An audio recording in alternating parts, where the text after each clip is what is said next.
नमस्कार प्यारे बच्चों। एक बार फिर से स्वागत है आप सबका आपके अपने इस ऑनलाइन प्लेटफॉर्म वीर कॉन्सेप्ट पे।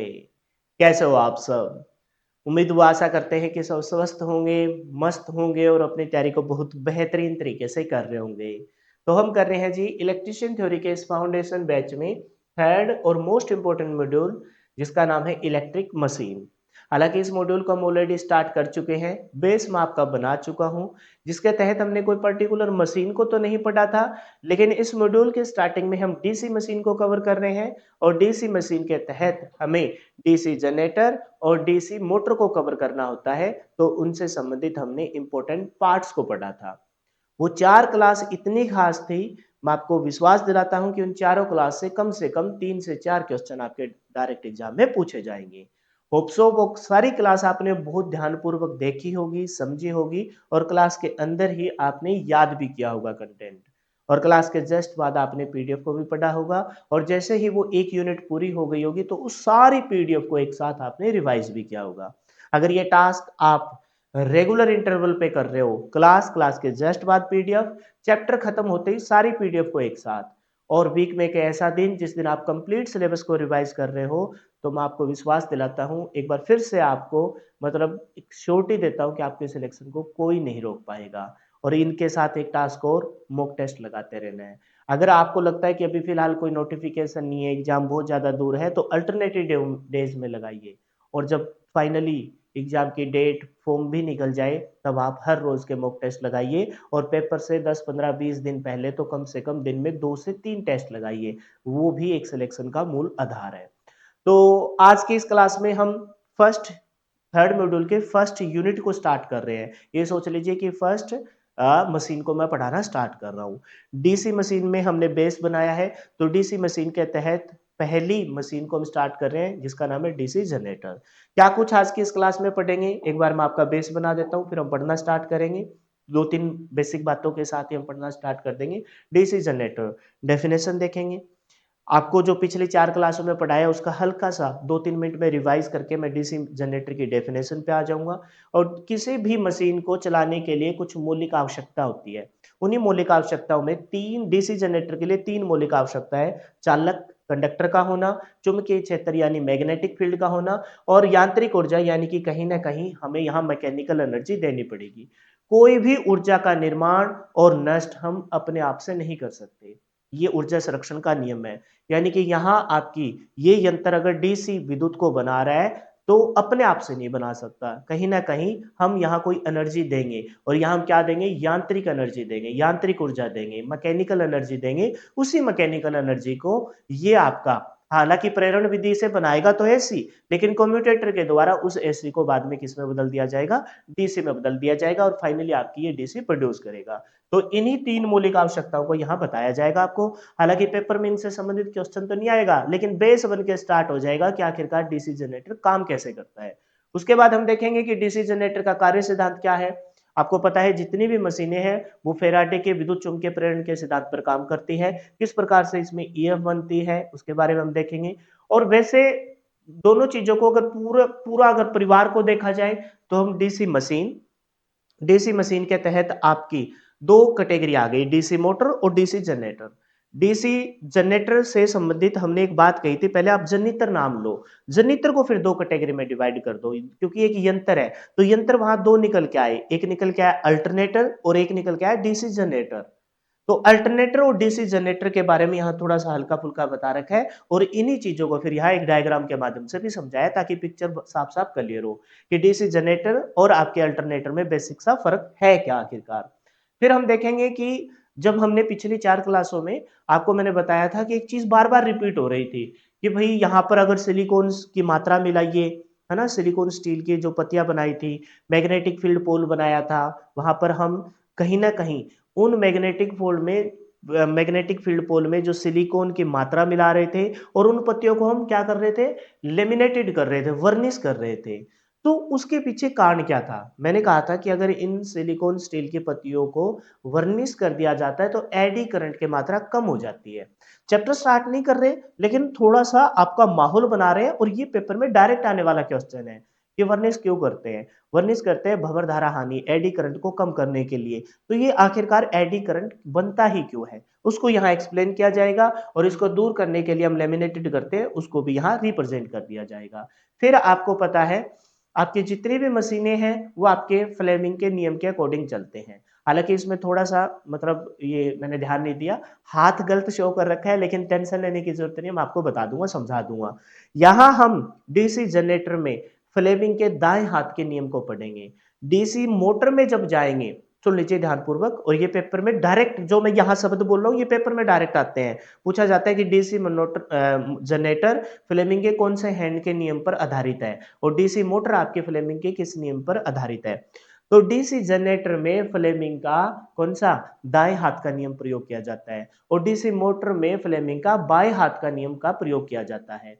तो यहां हम दाएं हाथ के नियम को पढ़ेंगे, लेकिन जब मैं डीसी मोटर पढ़ाऊंगा तो कंपैरेटिवली दोनों हाथ लगा के आपको बताऊंगा कि भाई डीसी जनरेटर में हमने दाएं हाथ में ये चीज पढ़ी थी, क्योंकि डीसी जनरेटर में हम क्या बनाएंगे, विद्युत वाहक बल बनाएंगे, धारा का निर्माण करेंगे, तो वो दाएं हाथ के नियम के अकॉर्डिंग चलेगा। डीसी मोटर में हम कन्वर्जन तो करेंगे क्या, डीसी मोटर एक खुद से आपकी क्या है, विद्युत पे चलता है, तो विद्युत ऊर्जा को यांत्रिक ऊर्जा में बदला जाएगा, तो वहां पर चालक की दिशा को निकाला जाएगा। यहाँ आपके क्या बनाएगा, प्रेरित विद्युत वाहक बल, प्रेरित विद्युत वाहक बल की दिशा को ज्ञात किया जाता है। तो ये थोड़ा सा उल्टा लगा दिया, लेकिन टेंशन लेने की जरूरत नहीं, मैं आपको अच्छे से समझा दूंगा। फिर इसी से फ्लेमिंग के दाएं हाथ के नियम से फाइनली हम विद्युत वाहक बल की एक समीकरण पे पहुंच जाते हैं। पहले यहां बताया जाएगा किस प्रकार से ये मूव करता है, किस प्रकार से ऊपर नीचे होता है, चालक या फिर आपके कंडक्टर।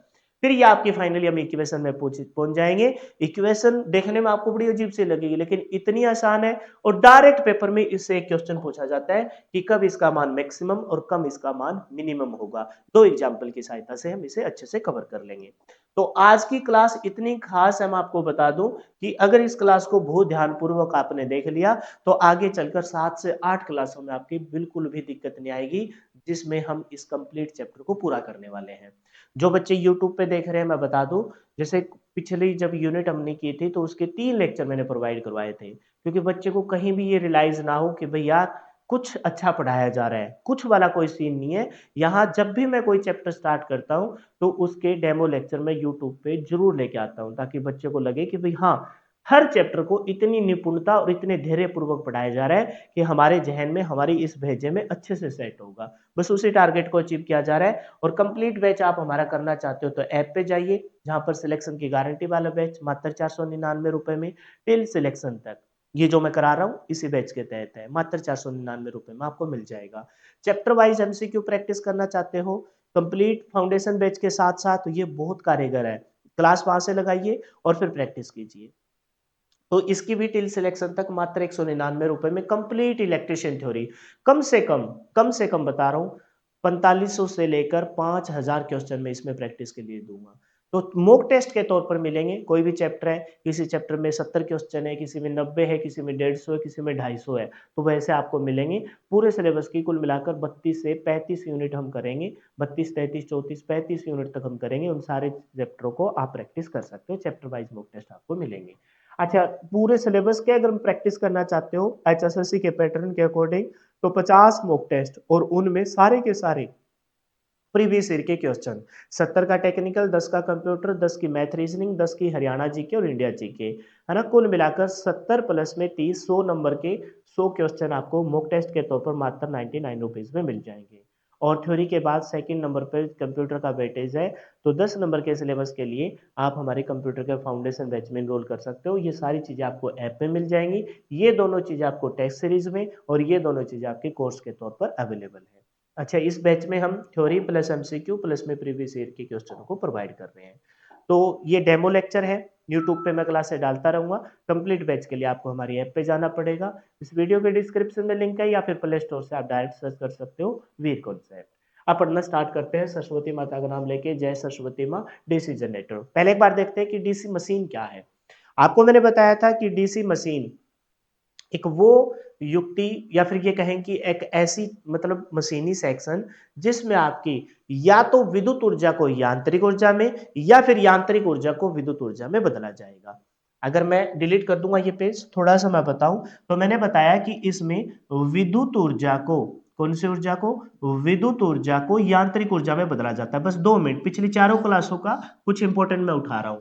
विद्युत ऊर्जा को किस में बदला जाता है? यांत्रिक ऊर्जा में बदला जाता है। यांत्रिक ऊर्जा में बदला जाता है। अगर इसका उल्टा चलूं मैं, यांत्रिक ऊर्जा में बदला जाता है, अगर एक ही लाइन में कवर करूं तो हो सकता है कि कोई ऐसी भी युक्ति हो जो यांत्रिक ऊर्जा को किस में बदल दे? विद्युत ऊर्जा में बदल दे। यांत्रिक ऊर्जा को किस में बदल दे? विद्युत ऊर्जा में बदल दे। ये मैंने बात बताई थी। तो ये डीसी मशीन के तहत आता है। तो फिर हमने देखा कि भाई डीसी मशीन के तहत अगर इस पूरी बात को अगर देखा जाए तो कैसे कवर करेंगे? तो हम कहेंगे जो चीज विद्युत ऊर्जा को यांत्रिक ऊर्जा में बदलती है, जो चीज विद्युत ऊर्जा को यांत्रिक ऊर्जा में बदलती है, वो आपकी मोटर है।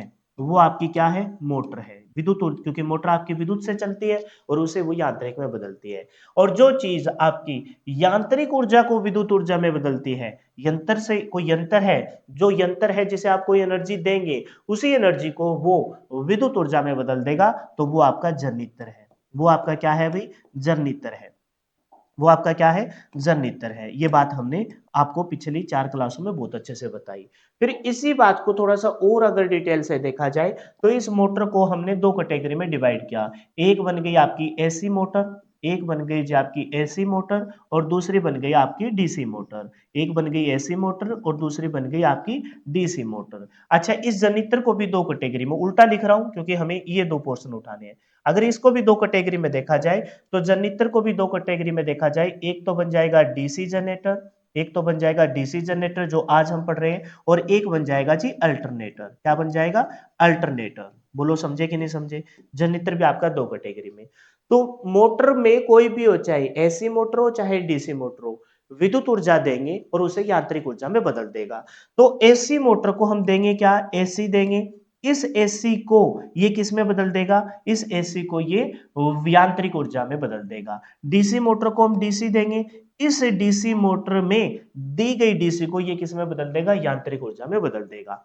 अगर मैं बात करूं यंत्र की, है ना, जनरेटर की, यंत्र लिख रखा है, जनरेटर लिखो। क्या बोलूं मैं? जनरेटर की बात करूं।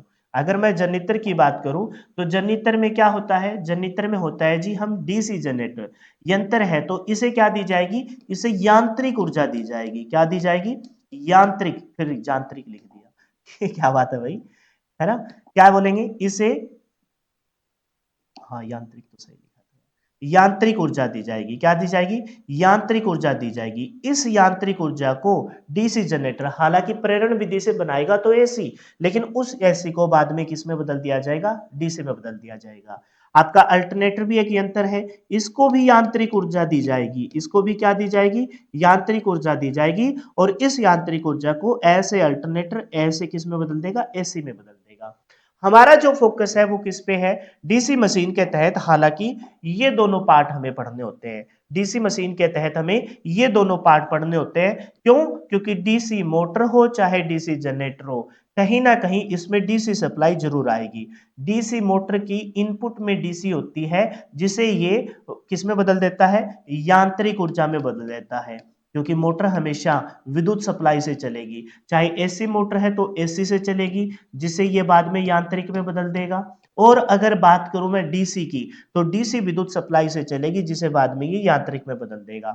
डीसी मोटर हो चाहे डीसी जनरेटर हो, कहीं ना कहीं उसकी या तो इनपुट में, या तो इनपुट में या उसकी आउटपुट में जरूर आपको डीसी सप्लाई नजर आएगी। डीसी मोटर के इनपुट में होती है, डीसी जनरेटर के आउटपुट में होती है।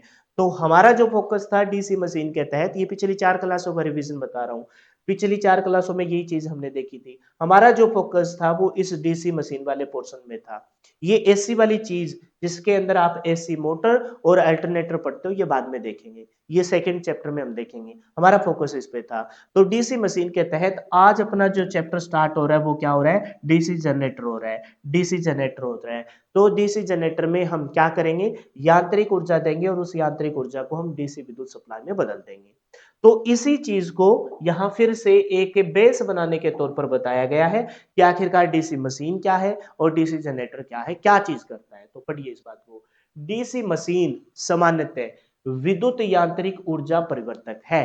डीसी मशीन के तहत, डीसी मशीन क्या है? एक विद्युत ऊर्जा यांत्रिक परिवर्तक है। विद्युत यांत्रिक परिवर्तक है। विद्युत यांत्रिक का मतलब डीसी मशीन के तहत डीसी मोटर ये विद्युत ऊर्जा को यांत्रिक ऊर्जा में बदलती है और डीसी जनरेटर यांत्रिक ऊर्जा को डीसी विद्युत ऊर्जा में बदलता है। तो देखिए आप डीसी मशीन के तहत या तो आपकी विद्युत ऊर्जा को यांत्रिक ऊर्जा में बदला जाएगा और या फिर आपकी यांत्रिक ऊर्जा को विद्युत ऊर्जा में बदला जाएगा। इसी बात को लिखा है कि डीसी मशीन सामान्यतः विद्युत यांत्रिक ऊर्जा परिवर्तक है। पेपर में डायरेक्ट आता है विद्युतिक यांत्रिक ऊर्जा परिवर्तक, यानी कि विद्युत ऊर्जा को यांत्रिक ऊर्जा में, यांत्रिक ऊर्जा को विद्युत ऊर्जा में। मोटर की बात करूं तो विद्युत से चलती है, तो विद्युत कौन सी मोटर? डीसी विद्युत, डीसी मोटर, तो डीसी विद्युत ऊर्जा को यांत्रिक ऊर्जा में बदल देगी। बात करूं डीसी जनरेटर की, तो यंत्र है, तो यांत्रिक ऊर्जा को डीसी विद्युत ऊर्जा में बदल देगा। तो इसी वजह से ये पॉइंट लिखा कि आपकी डीसी मशीन सामान्यतः विद्युत यांत्रिक ऊर्जा परिवर्तक है। विद्युत यांत्रिक, और सिर्फ इस शब्द को पकड़ लो, विद्युत यांत्रिक ऊर्जा, विद्युत यांत्रिक ऊर्जा, विद्युत ऊर्जा को यांत्रिक ऊर्जा में, यांत्रिक ऊर्जा को विद्युत ऊर्जा में।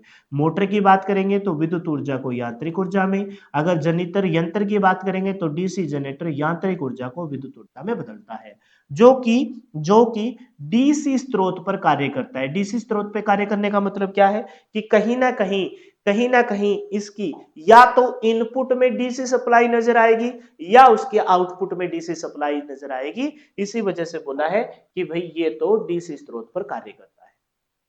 समझ में आई?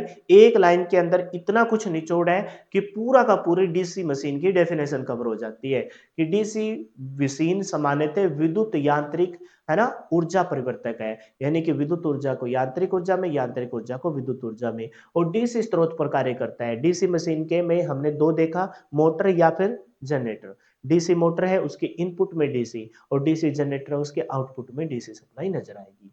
अब डीसी मशीन के अंदर डीसी जनरेटर की डेफिनेशन पे आ रहे हैं।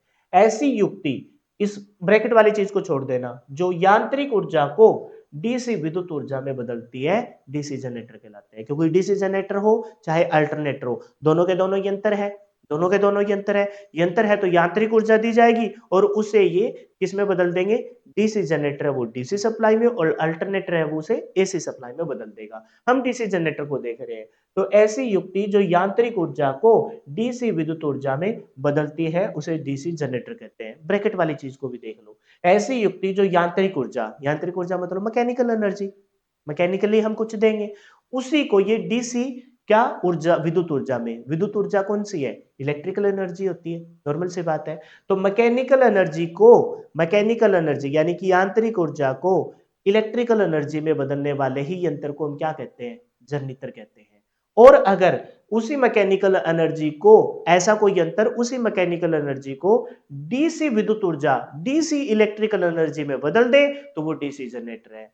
अगर कोई मैकेनिकल एनर्जी को ऐसी विद्युत एनर्जी में, ऐसी इलेक्ट्रिकल एनर्जी में बदल दे तो वो आपका अल्टरनेटर ऐसे एसी बनाएगा, डीसी जनरेटर डीसी बनाएगा। तो यहां पर आपकी यांत्रिक ऊर्जा को किसमें बदला जाएगा? इलेक्ट्रिकल एनर्जी, लेकिन कौन सी? डीसी इलेक्ट्रिकल एनर्जी में बदला जाएगा तो वो डीसी जनरेटर है। अब एक चीज समझिए, किसी भी एनर्जी को ना तो क्रिएट किया जा सकता ना डिस्ट्रॉय किया जा सकता। ये ऊर्जा संरक्षण का नियम है ना। अगर मैं यहां बोल रहा हूं तो कहीं ना कहीं मेरे बॉडी की जो एनर्जी है वो बोलने के दौरान लगे रहे, मतलब कोई ना कोई एनर्जी तो लगी रहेगी ना, या फिर थोड़ी बहुत बॉडी के स्तर में हीट प्रोड्यूस हो रहा है।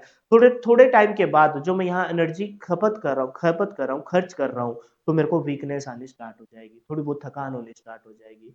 हर प्रकार की चीज एक दूसरे में कन्वर्ट की जाती है ना। कोई भी चीज को ना तो क्रिएट, यहाँ ऊर्जा को ना तो क्रिएट किया जा सकता ना ही डिस्ट्रॉय किया जा सकता।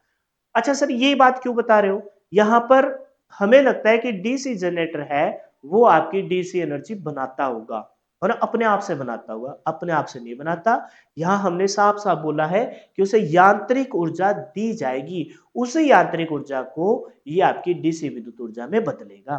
तो यहां फिर एक पॉइंट लिखा कि जनरेटर अपने आप से इलेक्ट्रिसिटी नहीं बनाता, अपने आप से नहीं बनाता। कहीं आपको लगे अल्टरनेटर और जनरेटर दोनों तो बनाते ही है सर, शादी ब्याह में हम जनरेटर लेके आते हैं, तो वो तो बनाता ही है, तभी तो लाइट जाने के बाद, मेन सप्लाई जाने के बाद इलेक्ट्रिसिटी आ जाती है, तो फिर जनरेटर को चलाते हैं, वहां हम पेट्रोल डीजल कुछ खर्च करते हैं, यांत्रिक ऊर्जा बनाते हैं, उसको रन करवाते हैं, आर्मेचर को घुमाते हैं, इस वजह से वो आपकी विद्युत सप्लाई देता है।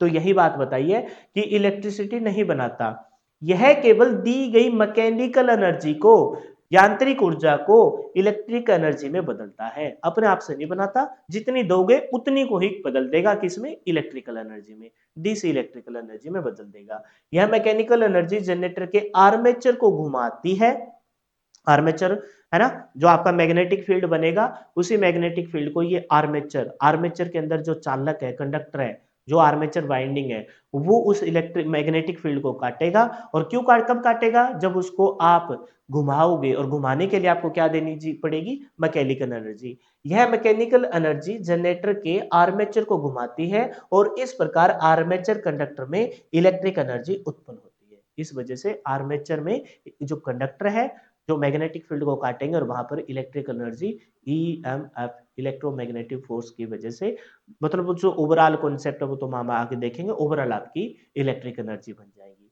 बनेगी आपकी प्रेरण विधि के द्वारा एसी ही। लेकिन पिछली क्लास के एंड में हमने पढ़ा था कि कम्यूटेटर बहुत खास है, उसी एसी सप्लाई को फिर वो किस में बदल देगा, डीसी में बदल देगा। और तभी हमने कहा था कि कम्यूटेटर यहाँ पर डीसी जनरेटर के अंदर क्या काम करता है, डीसी जनरेटर के अंदर फुल वेव रिएक्टिफायर, पूर्ण तरंग दृष्टकारी के तौर पर काम करता है। पिछली क्लास में तभी तो मैंने बोला था बहुत खास है, बेस था वो आपका इस मतलब पूरे डीसी मशीन का, उसको ध्यानपूर्वक आपको देखना था।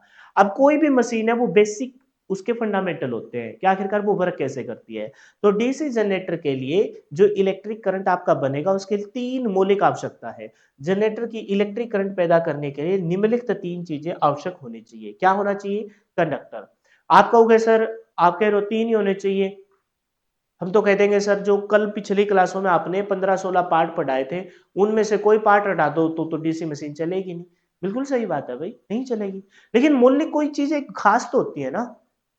जैसे मैं कहूं कि इस क्लास को लेने के लिए क्या चीज जरूरी है, आपको वही सर सारी चीज जरूरी है। वो कैमरा भी जरूरी है, ये बोर्ड भी जरूरी है, ये आपके हाथ में मार्कर भी जरूरी है, इलेक्ट्रिसिटी भी जरूरी है, ये लाइटें वगैरह भी जरूरी है, सारी चीज जरूरी है। ये आपका जो सॉफ्टवेयर है वो भी जरूरी है, आपकी ऐप भी जरूरी है, ये यूट्यूब चैनल जरूरी है, हम भी जरूरी है, बिना हमारे कौन देखेगा। आप एक चीज को भूल गए, क्या चीज जरूरी है, मेरा होना यहाँ जरूरी है, समझ गए। तो उन सारी चीजों में मैं नहीं हूं तो ये क्लास कहां से मिलेगी आपको, समझ पा रहे हो। तो वो मौलिक चीज होती है, आपने सारी चीजों पे फोकस कर लिया, लेकिन जो यहाँ खड़ा होकर पढ़ा रहा है उस पर फोकस नहीं किया। आपके पॉइंट ऑफ व्यू से क्लास देखने के लिए क्या जरूरी है, फोन का होना जरूरी है, नेट पैक का होना जरूरी है ना, आपके माहौल का होना जरूरी है, आपका लाइब्रेरी होना जरूरी है, एंड वेंड पेन कॉपी होना जरूरी है, नहीं, आपका मौजूद होना जरूरी है। समझ पा रहे हो। तो मौलिक चीज क्या है, उन तीन मौलिक चीज पे डीसी जनरेटर चलता है। एक है चालक, कंडक्टर जिसे कहते हैं, चुंबकीय क्षेत्र, मैग्नेटिक फील्ड जिसे कहते हैं, और यांत्रिक ऊर्जा, क्योंकि यांत्रिक ऊर्जा को ही आपकी इलेक्ट्रिकल एनर्जी में बदला जाएगा। तो ये तीन बेसिक रिक्वायरमेंट है, कंडक्टर, मैग्नेटिक फील्ड, वो कंडक्टर उसी मैग्नेटिक फील्ड को काटेगा, और फिर आपकी प्रोड्यूस होगी क्या, यांत्रिक ऊर्जा से इलेक्ट्रिक एनर्जी। तो ये मौलिक आवश्यकता है, इन्हीं को एक डायग्राम के माध्यम से, है ना। अब ये पेज हटा दूं, समझ में आ गया, ये पिछली क्लासों का रिवीजन था। तो वो तीन मौलिक आवश्यकता में हम देखते हैं कि कैसे वो रिप्रेजेंट करती है। और मशीनी डीसी मशीन के तहत हम डीसी जनरेटर वाले पार्ट में आ गए। तो अब से हम सिर्फ और सिर्फ डीसी जनरेटर के ही डायग्राम शो करेंगे। पीछे हमने कॉमन डायग्राम शो करे, जिसमें आपके मोटर भी समझी जा सकती थी और जनरेटर भी समझा जा सकता था। अब सिर्फ डीसी जनरेटर। तो यहाँ पर हमने तीन चीजें बताई, चालक, मैग्नेटिक फील्ड, और आपकी यांत्रिक ऊर्जा। तो यांत्रिक ऊर्जा किसी यंत्र के द्वारा, अब यहां पर हमने कोई वो इंजन वगैरह नहीं दिखाया, हम दिखा रहे हैं कि कैसे यांत्रिक ऊर्जा किसी यंत्र को घुमाने के लिए, इस आर्मेचर, इस चालक को, इस कंडक्टर को घुमाने के लिए हम क्या दे रहे हैं, मैकेनिकल एनर्जी दे रहे हैं, रोटेशन बना रहे हैं, ठीक है। फिर हमने देखा कि दूसरी, पूरे डायग्राम को ही देख लो, बाकी पार्ट भी अच्छे से कवर हो जाएंगे। फिर हम देख पा रहे हैं कि बीच में जो मैकेनिकल एनर्जी इनपुट हो गई, इस वजह से आपकी क्या घूमना स्टार्ट कर देंगे, कंडक्टर, आर्मेचर कोइल, है ना, कंडक्टर आर्मेचर कोइल आपकी घूमना स्टार्ट कर देगी। और इसी आर्मेचर के अंदर आपकी क्या होती है, आर्मेचर वाइंडिंग होती है। उन्हीं आर्मेचर वाइंडिंग के अंदर जो वाइंडिंग जो आप सुपर एनिमल्ड कॉपर की तार का यूज करते हो उसी को हम क्या कहते हैं, कंडक्टर कहते हैं। तो फिर आपकी ये मैग्नेटिक फील्ड जो अंदर बनेगा, पोलो के अंदर मैग्नेटिक पोल के ऊपर वाइंडिंग होती है, वाइंडिंग की वजह से फिर वहां पर आप उत्तेजक के लिए आप डीसी सप्लाई देते हो, फिर मैग्नेटिक फील्ड प्रोड्यूस होता है, उसी मैग्नेटिक फील्ड की लाइनों पे ये चालक घूमेगा, और चालक घूमेगा तो दी गई मैकेनिकल एनर्जी को किस में बदल देगा, इलेक्ट्रिकल एनर्जी में बदल देगा। और डीसी जनरेटर है तो डीसी करंट आउटपुट आपको मिल जाएगी। बाकी पार्ट आपको पता ही है, पिछले क्लास में बहुत अच्छे से पढ़े, कम्यूटेटर है, ब्रश है, एंड प्लेट है, शाफ्ट है, ये है, वो है, फलाना है, ढिमकाना है, वो सारी चीजें हम पढ़ चुके हैं, उन पे हम फोकस नहीं है। तो तीन चीज कौन से आई, तीन चीज कौन से आई, एक की बात करूं तो चालक यानी कि कंडक्टर, आर्मेचर कोइल। दूसरे की बात करूं तो मैग्नेटिक फील्ड जो प्रोड्यूस होगा पोलो की वजह से, पोलो के ऊपर जो बाइंडिंग है, उसी मैकेनिकल मतलब जो आपका, अब यहाँ पर अब आप यंत्र के यंत्र है तो कहीं ना कहीं मैकेनिकल एनर्जी देंगे, तो वो चालक तार उस मैग्नेटिक फील्ड में घूमेगा और आपकी क्या प्रोड्यूस कर देगा, इलेक्ट्रिक एनर्जी प्रोड्यूस कर देगा। अब बोलने में तो दो लाइनों में हमने खत्म कर दिया, लेकिन कैसे करेगा वो हम आगे डिटेल से पढ़ेंगे। पूरे 7 से 8 क्लास में यही तो पढ़ा जाएगा कि कैसे प्रोड्यूस करेगा। ये बेसिक डायग्राम सारी चीज को आप बखूबी जानते हो। बाहर वाले पार्ट को हम क्या कहते हैं, योक, फ्रेम, है ना, फ्रेम योक कहते हैं, ठीक है, ढांचा जिसे बोलते हैं। फिर अंदर की तरफ आएंगे तो मैग्नेटिक फील्ड पोल है, मैग्नेटिक फील्ड पोल के दो पार्ट, ये मैग्नेटिक पोल कोर है जिसके ऊपर फील्ड वाइंडिंग होगी, ये आगे का आकार शू का आकार है ना। अभी शू के आकार पे भी हम बाइंडिंग करेंगे आगे चलकर, पता लगेगा आपको। इन पोलों के बीच में भी आपके छोटे पोल लगाए जाते हैं जिसे इंटरपोल कहते हैं, है ना, ये भी बात आपको बताई जाएगी। फिर अंदर वाले पार्ट की तरफ आएंगे तो बीच में आपका क्या आ जाएगा, आर्मेचर आ जाएगा। आर्मेचर में स्लॉट होते हैं जिनके अंदर आर्मेचर वाइंडिंग की जाती है। बीच में आपको शाफ्ट दिखाई देती है, कम्यूटेटर दिखाई देता है, कम्यूटेटर पे ब्रुश लगे होते हैं, ब्रुश से ब्रुश लीड के माध्यम से फिर आपके बाहर आपकी सप्लाई चली जाएगी। ये सारे पार्ट हम ऑलरेडी पढ़ चुके हैं। तो ये तीन जो बेसिक बातें थी उनमें पढ़ते हैं। सबसे पहले कंडक्टर। जो बच्चे फर्स्ट टाइम इस क्लास को देख रहे हैं उनको मैं बता दूं, बहुत सारी चीज आपको लगेगा कि ऊपर से जा रही है, लेकिन आप गलत हो भाई। आप गलत इस वजह से हो क्योंकि हमने ऑलरेडी 4 क्लासों के अंदर वो बेस बनाया था। उन 4 क्लासों में से कुछ शब्द मैं रिपीट कर रहा हूं ताकि जिन बच्चों ने वो क्लास देखी तो उनको रिकॉल हो जाए। लेकिन आपके लिए मुश्किल इस वजह से है क्योंकि आपने वो क्लासें नहीं देखी होगी, इस वजह से आपको लग रहा है कि यार ये क्या बात बताई जा रही है। तो वो पहले वो देखिए तब आपको ये समझ में आएगा, अदरवाइज ये समझ में नहीं आएगा। तो पहला क्या है जी, कंडक्टर। इंसुलेटिंग कंडक्टरों को आर्मेचर के स्लॉटों में डाला जाता है। आर्मेचर बीच में जो ड्रम के आकार का होता है ना, आर्मेचर जो बीच में ड्रम के आकार का होता है उसके ऊपर स्लॉट काटे जाते हैं। 3 प्रकार के स्लॉट हमने बताए थे, open slot, semi close slot और क्लोज स्लॉट। तो हम डीसी मशीन में मेनली डीसी जनरेटर हो चाहे डीसी मोटर हो, इसमें क्या ऐसे एक स्लॉट यूज करते हैं, सेमी क्लोज्ड स्लॉट का प्रयोग करते हैं, जिसके अंदर रिलेक्टेंस का मान भी कम हो जाता है, लीकेज का मान भी कम हो जाता है, और वहां पर वाइंडिंग करना थोड़ा सा मुश्किल है लेकिन दक्षता बढ़ जाती है। तो उन्हीं स्लॉटों में आपके जो वाइंडिंग डाली जाती है सुपर इनेमल्ड कॉपर के तार की, जिसे आप चालक के तौर पर प्रयोग करते हो, वो डाली जाती है।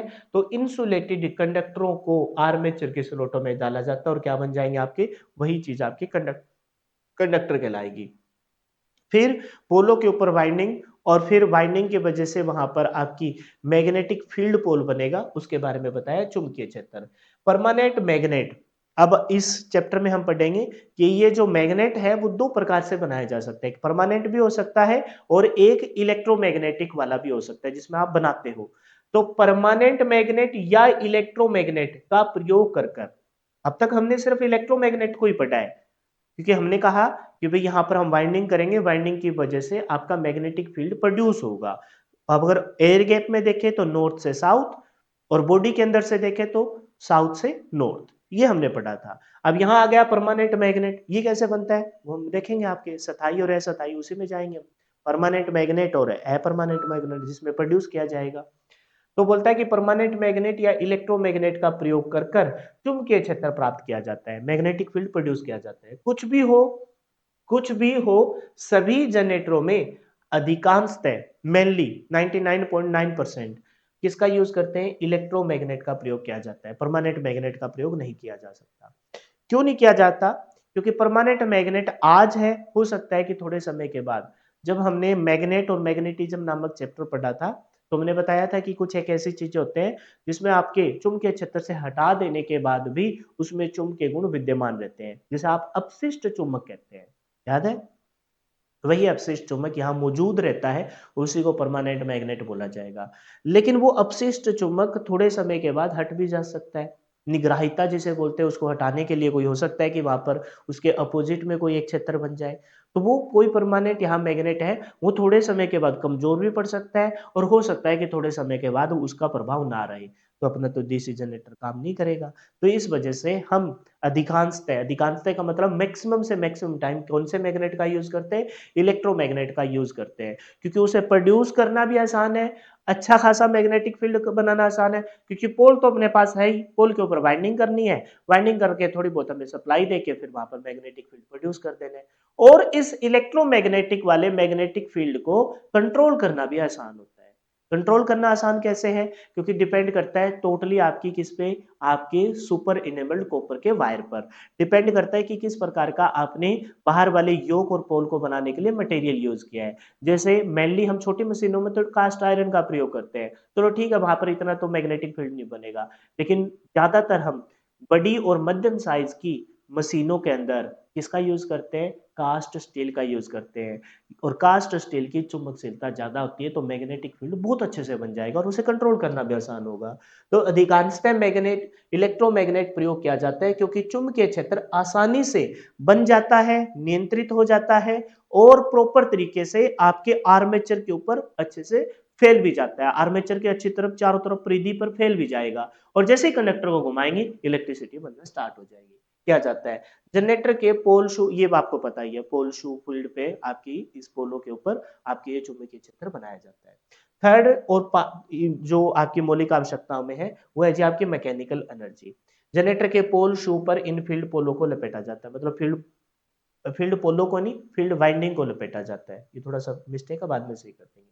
मैकेनिकल एनर्जी, कंडक्टर को घुमाने के लिए प्राइम मूवर, है ना, प्राइम मूवर से मैकेनिकल एनर्जी। प्राइम मूवर क्या है? हो सकता है कि हम हाथ से घुमा रहे हैं, जैसे खेतों में हम ट्यूबवेल वगैरह को स्टार्ट करते हैं, ऑटो वाले एक टॉर्क लगाते हैं ना ऐसे, तो वो एक प्रकार की दी गई मैकेनिकल एनर्जी है। फिर वहां पर वो कॉन्सेप्ट आएगा, कौन सा कॉन्सेप्ट? क्रिटिकल, है ना, क्रिटिकल प्रतिरोध। वो क्रिटिकल प्रतिरोध और वो फिर वो क्रिटिकल टॉर्क, उससे मतलब वो मैकेनिकल एनर्जी जो एक बार अपनी मशीन को स्टार्ट करने पर, नो लोड पर, लोड पे तो स्टार्ट ही नहीं होगा, नो लोड पे स्टार्ट करने में सक्सेस हो, उसी को हम क्रिटिकल प्रतिरोध, जो कॉन्सेप्ट मैंने बोला था कि आगे जाके पढ़ाऊंगा, उसी चीज को यहाँ रिप्रेजेंट किया जाएगा।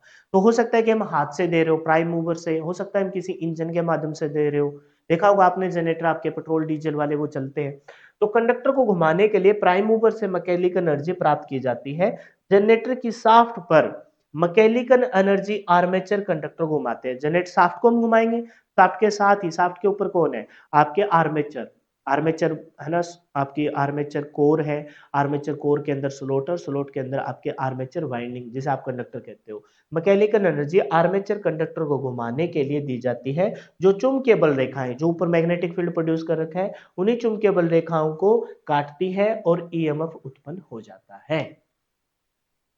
फिर उसी ईएमएफ को, है ना, कम्यूटेटर में लेंगे, कम्यूटेटर से उसे डीसी में बदल के बाहर सप्लाई। ये तीन बेसिक रिक्वायरमेंट है। तो कंडक्टर उसका होना जरूरी है, तीन रिक्वायरमेंट की बात कर रहे हैं। मैग्नेटिक फील्ड का होना जरूरी है, और कंडक्टर मैग्नेटिक फील्ड है, बैठे रहेंगे अपने आप ऐसे हाथ पे हाथ धरे, कब तक?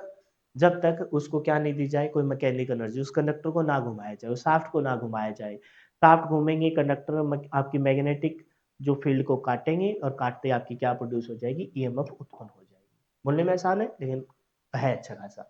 अब देखते हैं जी डीसी जनरेटर का कार्य सिद्धांत, आखिरकार ये वर्क करता कैसे है।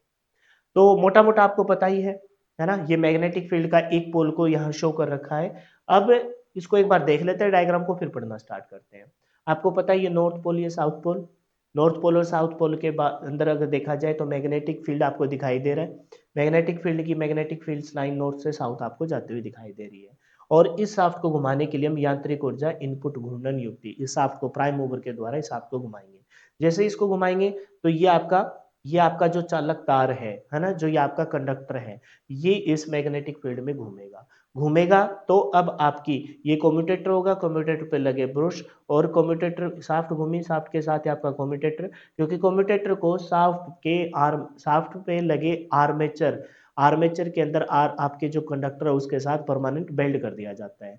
तो इसके ऊपर जो आपके ब्रश होते हैं वो आपके एक मतलब कैसा फिसलन वाला संपर्क स्थापित करते हैं, तो वो यहाँ पर फिक्स रहते हैं, आर्मेचर शाफ्ट के साथ घूमता रहेगा और सप्लाई आपके लेके बाह्य परिपथ है ना वे प्रोवाइड कर दी जाती है और डीसी वोल्टमीटर के द्वारा आपकी आउटपुट को दर्ज कर लिया जाता है। तो ये आपका बेसिक रिक्वायरमेंट है। तो प्रेरण देख लेते हैं कौन कौन चुंबकीय क्षेत्र हो गया, प्रेरित विद्युत धारा की दिशा, विद्युत धारा की दिशा बता दी है ना, फिर प्रेरण विद्युत धारा की दिशा इस साइड से, मतलब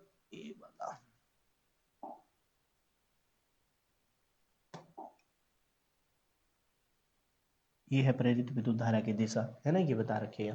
कुंडली चुंबकीय फ्लक्स को काटता है, ये कुंडली है, ये जो अंदर वाली है वो चुंबकीय फ्लक्स को काटता है, और ये आर्मेचर कुंडली, ये आपको पता है ये शाफ्ट हो गई, पुली हो गई, और इसमें आपकी फाइनली विद्युत धारा बच जाएगी। अब पढ़ लेते हैं। जनरेटर फैराडे के विद्युत चुंबकीय प्रेरण के सिद्धांत पर कार्य करता है। पेपर में पूछे जाने वाला डायरेक्ट क्वेश्चन कि जनरेटर कौन से सिद्धांत पर काम करता है, तो फैराडे के विद्युत चुंबकीय प्रेरण इलेक्ट्रोमैग्नेटिक इंडक्शन के सिद्धांत पर काम करता है। वैसे तो देखा जाए जितने भी विद्युत मशीनें हैं, चाहे वो डीसी मशीन हो, एसी मशीन हो, उन सब के अंदर कौन सा प्रभाव होता है, इलेक्ट्रोमैग्नेटिक इंडक्शन, विद्युत चुम्बकीय प्रेरण का सिद्धांत ही होता है। और मेनली अगर देखा जाए डीसी जनरेटर, तो मैं बात डीसी मशीन को ही बोल दो या डीसी जनरेटर को बोल दो कि फेराडे के विद्युत चुम्बकीय प्रेरण के सिद्धांत पर काम करता है। क्या है ये भी सिद्धांत, अब उसको पढ़ते हैं। इस सिद्धांत के अनुसार ये चीज जो मैं बता रहा हूं ना, या पीछे जितने भी टाइम मैंने बताई है, वही आपका फेराडे का विद्युत प्रेरणीय सिद्धांत है, विद्युत चुम्बकीय प्रेरण सिद्धांत। विद्युत चुम्बकीय प्रेरण सिद्धांत का मतलब क्या है कि वहां आपका चुम्बकीय मैग्नेटिक फील्ड होगा और उस मैग्नेटिक फील्ड में कंडक्टर को घुमाया जाएगा तो आपकी विद्युत प्रोड्यूस हो जाएगी। इसी को बोलते हैं क्या, विद्युत चुम्बकीय प्रेरण का सिद्धांत। इस सिद्धांत के अनुसार यदि किसी चालक को किसी चुंबकीय क्षेत्र में इस प्रकार गतिमान कराया जाए कि उसकी गति से चुंबकीय बल रेखाओं का छेदन, चुंबकीय बल रेखाओं को काटे, तो उस चालक में विद्युत वाहक बल उत्पन्न हो जाता है। सिंपल है। जो हम पढ़ रहे थे अब उसका हमने नाम दे दिया पर्टिकुलर, क्या, फेराडे का विद्युत चुंबकीय प्रेरण का सिद्धांत, इलेक्ट्रोमैग्नेटिक इंडक्शन। क्या बोलेंगे उसे, इलेक्ट्रो फेराडे के विद्युत चुंबकीय प्रेरण, और अगर थोड़ा सा इंग्लिश वर्जन में देखा जाए तो इलेक्ट्रोमैग्नेटिक इंडक्शन का सिद्धांत। और वो है क्या, जो चीज हम ऑलरेडी पढ़ते हुए आ रहे हैं, क्या कि इस सिद्धांत के अनुसार किसी चालक को किसी चुंबकीय क्षेत्र में इस प्रकार से गतिमान कराएं कि वो चालक आपका किसको काटे, चुंबकीय बल रेखाओं को छेदन करता है, तो आपका चालक में विद्युत वाहक बल, उस चालक में आपका विद्युत वाहक बल पैदा हो जाता है। चालक में पैदा हुई ईएमएफ का मान काटे जाने वाले फ्लक्स की दर के समानुपाती होता है।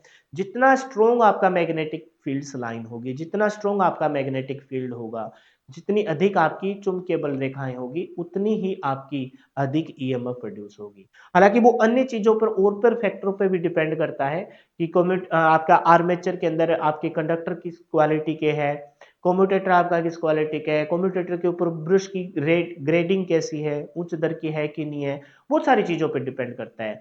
लेकिन वो बनेगी ही किस वजह से, वो बनेगी आपकी अधिक से अधिक, जितना स्ट्रोंग आपका मैग्नेटिक फील्ड होगा। और स्ट्रोंग मैग्नेटिक फील्ड कब होगा, तब होगा जब हम रिलेक्टेंस का मान कम से कम रखेंगे। यानी कि पहली बात तो प्रोड्यूस करने वाली आपकी जो फील्ड वाइंडिंग है वो सुपर एनेमल्ड कॉपर की तार की हो, चांदी भी हो सकती थी, चांदी बहुत ज्यादा कॉस्टली हो जाता है तो सेकंड नंबर पे कॉपर पे जाएंगे, एल्यूमिनियम की बाइंडिंग को साइड में छोड़ देंगे क्योंकि हमें बहुत अच्छा मैग्नेटिक फील्ड बनाना है। फिर उस पाथ को बहने के लिए रिलेक्टेंस का मान रास्ते में कम से कम हो, पोलो के अंदर भी कम हो, योक के अंदर भी कम हो, एयर गैप में भी कोई भी किसी भी प्रकार की बाधा ना हो। धारा के परिपथ में बाधा है प्रतिरोध, और फ्लक्स के परिपथ में बाधा है वो आपकी कौन सी होती है, रिलेक्टेंस, प्रतिष्ठम जिसे कहते हैं, वो कम से कम हो।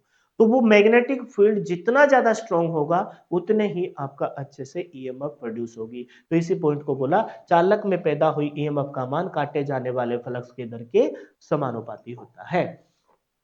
कंडक्टर में पैदा हुई ईएमएफ अल्टरनेटिंग, ये खास है, ये पेपर में थोड़ा सा डिफरेंस भी क्रिएट होगा, और ये इस वजह से भी खास है कि पेपर में ये थोड़े से बेसिक थोड़े से बेसिक बेसिक डिफरेंस पेपर में पूछ लिए जाते हैं।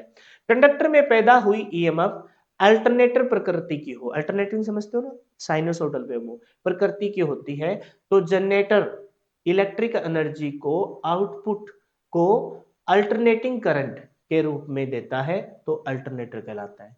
यानी कि ये कह रहा है, और वैसे एक चीज मैंने पहले भी बताई थी, अब भी बता रहा हूं, चाहे वो आपका डीसी मशीन के तहत अगर मैं यंत्र वाले की तरफ आ जाऊं, मोटर वाले सेक्शन में तो हम विद्युत ही सप्लाई देते हैं, उसी विद्युत सप्लाई को वो यांत्रिक में बदल रहे, यंत्र की तरफ आओ, यंत्र की तरफ हम देखते हैं जनरेटर में आपका चाहे अल्टरनेटर हो, चाहे आपका क्या हो, डीसी जनरेटर हो, बनाएंगे तो प्रेरण विधि के द्वारा आपकी एसी ही विद्युत, लेकिन आपके डीसी जनरेटर में उस एसी को फिर कम्यूटेटर के द्वारा डीसी में बदल दिया जाता है। तो ये कह रहा है कि अगर आपकी जो आपकी आउटपुट है वो अल्टरनेटिंग प्रकृति की है, अल्टरनेटिंग मतलब प्लस माइनस, जितना प्लस में उतना माइनस, अल्टरनेटिंग प्रकृति, एक छोड़ के एक, अल्टरनेटिंग का मतलब तो यही है।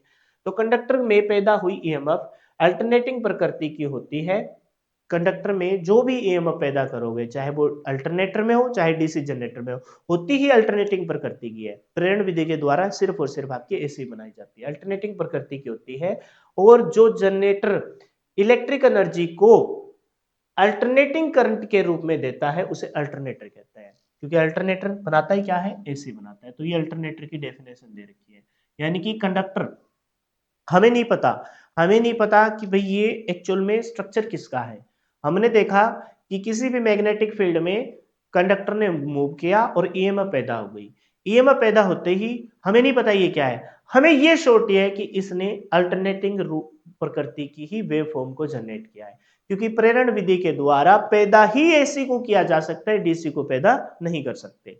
तो और फिर हमें आउटपुट के तौर पर बाहर भी, है ना, यह मतलब वह डिवाइस अगर इलेक्ट्रिकल एनर्जी के तौर पर अल्टरनेटिंग करंट को ही बाहर दे दे तो वो अल्टरनेटर है। लेकिन जो जनरेटर इलेक्ट्रिकल एनर्जी को डायरेक्ट करंट बनी तो आपकी बनेगी हमेशा क्या, हमेशा आपकी अल्टरनेटिंग प्रकृति की ही पैदा होगी। ईएमएफ हमेशा किस चीज की बनेगी, ईएमएफ हमेशा अल्टरनेटिंग प्रकृति की ही पैदा होगी, ऑलवेज हमेशा यही पैदा होगी। और आउटपुट के तौर पर वह डिवाइस अगर आउटपुट के तौर पर अल्टरनेटिंग करंट दे दे तो वो अल्टरनेटर है। अगर वह आउटपुट डिवाइस, है ना, क्या दे दे, डायरेक्ट करंट दे दे, अगर वह डिवाइस, यहां फिर से इस पॉइंट पे आ जाओ, यह वह डिवाइस अगर आउटपुट के तौर पर अल्टरनेटिंग करंट दे तो वह अल्टरनेटर है। और अगर वह डिवाइस आउटपुट के तौर पर डायरेक्ट करंट दे यानी कि डीसी दे तो वह आपका डीसी जनरेटर है। ये फिर से थोड़ा सा डीसी जनरेटर या डायनेमो पूरा को कवर कर लेंगे, डायनेमो को नीचे पढ़ेंगे। उसी पॉइंट पर कि इतना खास क्यों है सर, क्यों इस बात को बार बार रिपीट किया जा रहा है, क्योंकि ये पूछा जाता है भाई, पूछा जाता है कि डीसी जनरेटर क्या बनाता है, क्या प्रोड्यूस करता है, तो हम कहेंगे डीसी जनरेटर भी एसी बनाता है।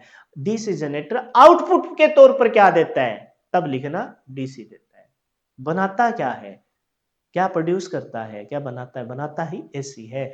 क्योंकि कोई भी डिवाइस, जब भी कोई कंडक्टर किसी मैग्नेटिक फील्ड को काटेगा तो हमेशा पैदा हुई ईएमएफ अल्टरनेटिंग प्रकृति की ही होती है, अल्टरनेटिंग प्रकृति की होती है। और अगर कोई डिवाइस फिर उसी अल्टरनेटिंग प्रकृति को बिना बदले बाहर दे दे तो बाहर तो एसी आएगी, तो वो अल्टरनेटर है, तो वो जनरेटर आपका क्या कहलाता, अल्टरनेटर कहलाता।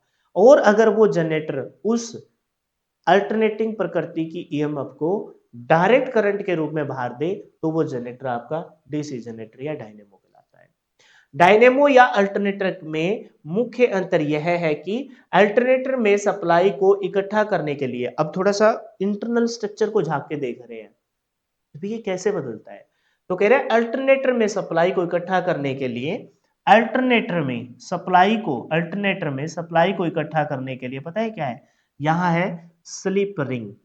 किसका प्रयोग किया जाता है, अल्टरनेटर में सप्लाई को इकट्ठा करने के लिए स्लिप रिंग का प्रयोग किया जाता है, स्लिप रिंग का प्रयोग किया जाता है ना, घूमने वाले आर्मेचर पे स्लिप रिंग का। जबकि डीसी जनरेटर में हम पढ़ ही चुके हैं कैसे, जबकि डीसी जनरेटर या डायनेमो में, है ना, डीसी जनरेटर या डायनेमो में है ना, इसी काम को करने के लिए, इसी मतलब सप्लाई को इकट्ठा करने के लिए कम्यूटेटर का प्रयोग किया जाता है। इसका प्रयोग किया जाता है, कम्यूटेटर का प्रयोग किया जाता है। फिर एक चीज और देखी थी हमने कि ये कम्यूटेटर डीसी जनरेटर में अलग रोल प्ले करता है और डीसी मोटर में अलग रोल प्ले करता है। डीसी जनरेटर में कम्यूटेटर अंदर की बनी हुई एसी विद्युत सप्लाई को डीसी में बदलकर बाहर सप्लाई करता है, जबकि डीसी मोटर में यही कम्यूटेटर आपकी बाहर डीसी मोटर में मोटर कैसे चलती है डीसी विद्युत सप्लाई में, तो बाहर की डीसी सप्लाई को एसी में बदलकर अपनी आर्मेचर के चालकों को देता है ताकि एक निश्चित दिशा में टॉर्क पैदा हो पाए और आपका आर्मेचर उस मैग्नेटिक फील्ड को काटे। याद है क्या? नहीं याद नहीं है तो एक बार फिर से सुनो। मैंने क्या कहा, अल्टरनेटर वाली बात को तो साइड में कर दो। विद्युत सप्लाई को इकट्ठा करने के लिए हम किसका यूज करते हैं? स्लिप रिंग का प्रयोग करते हैं। आप कहोगे ये स्लिप रिंग सर क्या चीज है? तो फिर मैंने कहा स्लिप रिंग ठीक वैसे ही काम करता है जैसे आपका डीसी जनरेटर या डायनेमो में कम्यूटेटर करता है, यानी कि बदलता होगा या फिर बाहर सप्लाई देता होगा। अल्टरनेटर में तो कुछ बदलने की जरूरत नहीं है, लेकिन फिर भी मान के चलो प्योर फॉर्म ऑफ आपकी अल्टरनेटिंग नहीं आई, प्योर फॉर्म ऑफ ऐसी नहीं आई, तो हो सकता है उसको फिल्टर वगैरह करता हो सकता है फिर फिल्टर वगैरह भी ना करते हो, लेकिन ये तो पता है कि कम्यूटेटर आपका बाहर सप्लाई प्रोवाइड करवाता है, बाहर वाली को अंदर करता है। तो कम्यूटेटर का जैसा काम है वैसा ही काम किसका है? स्लिप रिंग का, यानी कि सप्लाई को बाहर देने के लिए या बाहर वाली को अंदर लेने के लिए, ऐसा सोच लेते हैं। फिर हमने बताया कि कम्यूटेटर के तो काम को हम जानते हैं, पिछली क्लासों में यही पढ़ा है कि डीसी जनरेटर में या फिर आपके डायनेमो में आपका कम्यूटेटर अंदर जो मैग्नेटिक फील्ड में कंडक्टर ने जो काटा है, उल्टा बोल दिया, कंडक्टर ने जो मैग्नेटिक फील्ड को काटा है तो वहां पर आपकी एसी बनी थी, उस एसी को अल्टरनेटिंग प्रकृति को डीसी में बदलकर कम्यूटेटर बाहर सप्लाई कर देता है। तो जैसा काम यहाँ कम्यूटेटर करता है वैसा ही काम अल्टरनेटर में कौन करता है? स्लिप रिंग करता है, पेपर में पूछा जाता है। लेकिन फिर हमने देखा कि ये कम्यूटेटर तो फिर डीसी के जनरेटर के अंदर झांक के देखा, जनरेटर क्या डीसी मशीन के अंदर झांक के देखा कम्यूटेटर डीसी जनरेटर में अलग काम और डीसी मोटर में अलग काम करता है। ये थोड़ा डेप्थ में है और ये बात तभी समझ में आएगी जब पिछली क्लासों को वो ध्यानपूर्वक देखा हो, नहीं तो फिर यहां बता के फिर आपको डीसी मोटर में फिर से एक बार बताऊंगा समझ में आएगी। कम्यूटेटर डीसी जनरेटर में बनती क्या है? बनेगी तो हमेशा सर अल्टरनेटिंग प्रकृति की ही ईएमएफ। तो डीसी जनरेटर में जो अल्टरनेटिंग प्रकृति की ईएमएफ बनी है उस ईएमएफ को, उस एसी को ये आपका डीसी में बदलकर बाहर दे देगा। लेकिन डीसी मोटर में विद्युत ऑलरेडी होती है क्योंकि मोटर तो चलती ही विद्युत सप्लाई पे है, तो हम डीसी मोटर में जो विद्युत सप्लाई देते हैं वो विद्युत सप्लाई, क्योंकि आर्मेचर जो अंदर है बीच वाला पार्ट वो तो डीसी पे नहीं चलता, वो तो एसी पे चलता है, क्योंकि उसको निश्चित दिशा में मतलब उसको टॉर्क को प्रोड्यूस करने के लिए एक निश्चित दिशा में वेव चाहिए। तो बाहर जो डीसी सप्लाई है कम्यूटेटर बाहर वाली डीसी सप्लाई को ब्रश ब्रश से कम्यूटेटर लेगा, कम्यूटेटर उस डीसी को एसी में बदलकर आर्मेचर चालकों को दे देगा, फिर वो शाफ्ट को घुमाएंगे और फील्ड को काटेंगे और आपकी मोटर चलना स्टार्ट हो जाएगी, यांत्रिक ऊर्जा बन जाएगी। कम्यूटेटर के अंदरूनी दो काम है, डीसी जनरेटर के अंदर अलग काम है, डीसी मोटर के अंदर काम है। और तुमको याद हो तो मैंने बोला था कि डीसी जनरेटर के अंदर कम्यूटेटर फुल वेव रेक्टिफायर की तरह काम करता है, पूर्ण तरंग दृष्टकारी के तौर पर काम करता है। इस वजह से कम्यूटेटर को क्या बोलते थे? दृष्टकारी कम्यूटेटर कहते हैं। जबकि डीसी मोटर के अंदर कम्यूटेटर आपका इन्वर्टर में मैकेनिकल इन्वर्टर की तरह काम करता है। मैकेनिकल इन्वर्टर तो एसी को डीसी में और डीसी को एसी में बदलता है, और मैकेनिकल इन्वर्टर आपका डीसी को सिर्फ और सिर्फ एसी में बदलता है। क्लियर है? यह कम्यूटेटर कंडक्टर में उत्पन्न अल्टरनेटिंग करंट को सर्किट के लिए डायरेक्ट करंट में बदल देता है। सर्किट मतलब बाहरी परिपथ, सर्किट मतलब इस बाहरी परिपथ में इसमें बदल देगा, डीसी आउटपुट में बदल देगा। यांत्रिक ऊर्जा में अब थोड़ा सा मैं डिफरेंस बताने की कोशिश कर रहा हूं कि डीसी जनरेटर या डायनेमो, हमने तो डीसी जनरेटर ही पढ़ना है, लेकिन डायनेमो क्या है इसको अलग से पढ़ेंगे? नहीं, अलग से नहीं पढ़ेंगे। तुमको मैंने बताया था कि पोल दो प्रकार के होते हैं, स्थायी पोल और अस्थायी पोल। स्थायी पोल में कम और परमानेंट सा ही, कम और लंबे समय तक मैग्नेटिक फील्ड होता है, और वो कम और लंबे समय वाला छोटे प्रकार की मशीनों में, छोटे प्रकार की डीसी मशीनों में जैसे छोटे डायनेमो में प्रयोग किया जाता है। जबकि अस्थायी प्रकार का जो पोल था उसके अंदर, अस्थायी मतलब थोड़े समय के लिए, परमानेंट नहीं है लेकिन बहुत ज़्यादा, और वो बड़ी प्रकार के मशीनों में, और बड़े प्रकार के मशीनों में मतलब डीसी जनरेटरों में। यानी कि जनरेटर का डीसी के अंदर देखा जाए तो छोटा रूप आपका डायनेमो है और बड़ा रूप आपका डीसी जनरेटर है। तो यही बात बोली है, यांत्रिक ऊर्जा से डीसी उत्पन्न करने वाले छोटे आकार की मशीनें डायनेमो कहलाती है। छोटे आकार की मशीनें क्या कहलाती है मेरे भाई? छोटे आकार की मशीनें, है ना, डीसी उत्पन्न करने वाली छोटे आकार की मशीनें डायनेमो कहलाती है।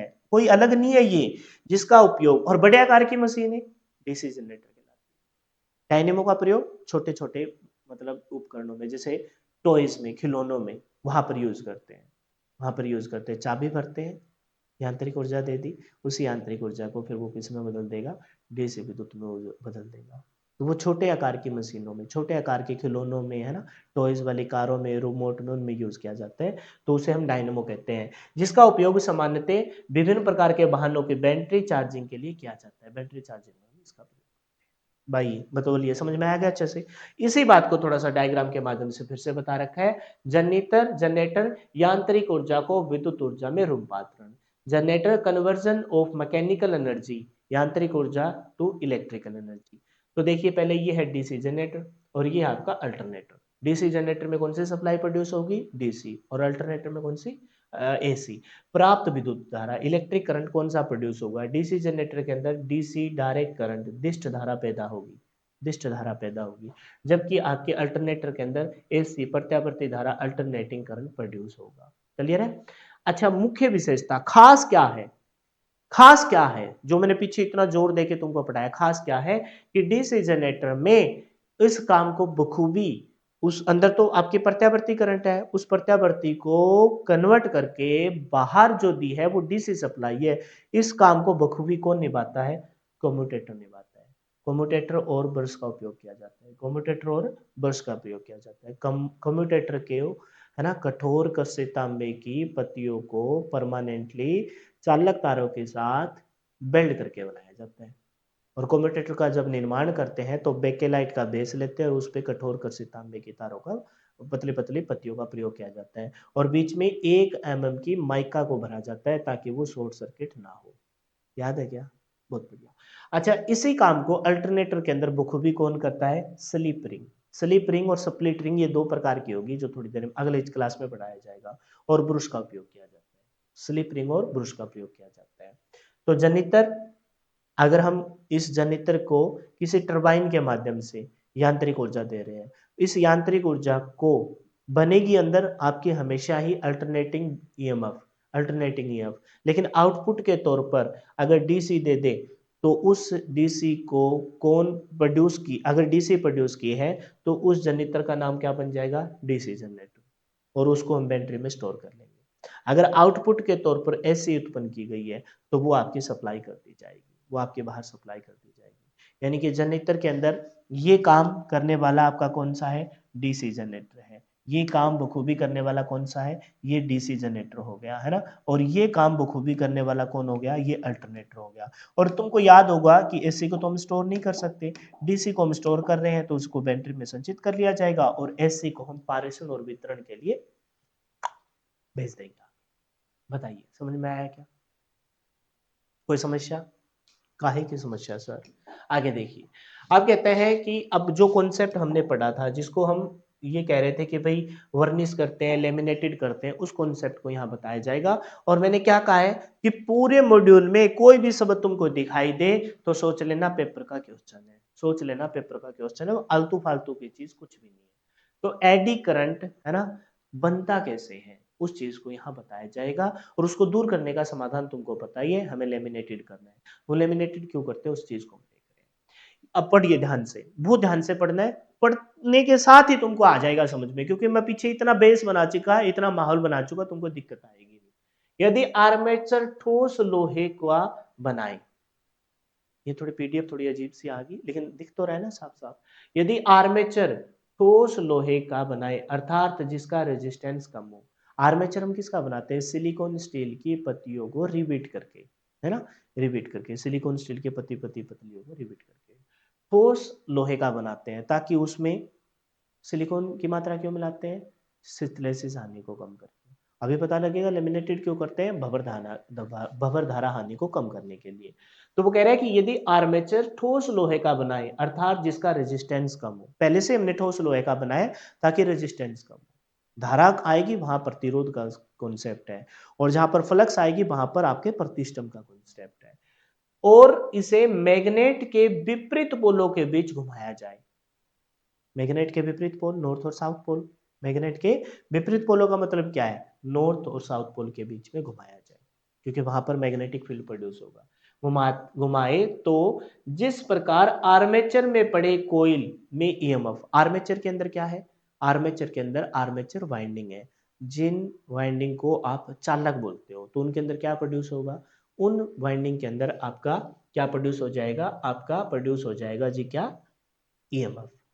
ईएमएफ ईएमएफ और कौन सी प्रोड्यूस होगी, हमेशा अल्टरनेटिंग प्रकृति की ईएमएफ। तो कह रहे हैं कि पड़े हुए कोयलों में ईएमएफ उत्पन्न हो जाती है, उसी प्रकार आर्मेचर कोर में भी, भाई जिसके अंदर औकात हो किसी काम को करने के लिए।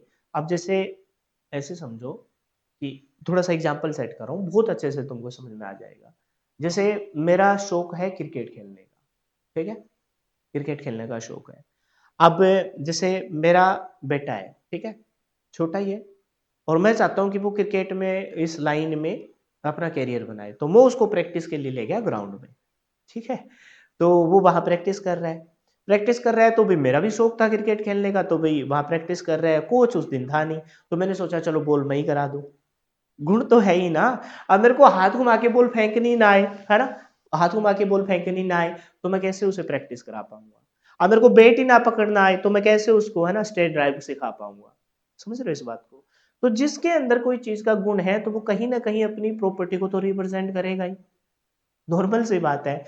इस आर्मेचर का काम ये था कि इसके अंदर जो स्लॉट है उसमें आर्मेचर वाइंडिंग आए, उसमें आर्मेचर। अच्छा, ये स्लॉट हमने सर ऐसा क्यों नहीं बनाया कि जिसके अंदर गुण ही विद्यमान ना हो, ये एडी करंट पैदा ही नहीं हो पाता, तो फिर धारा कहां से ट्रेवल करती।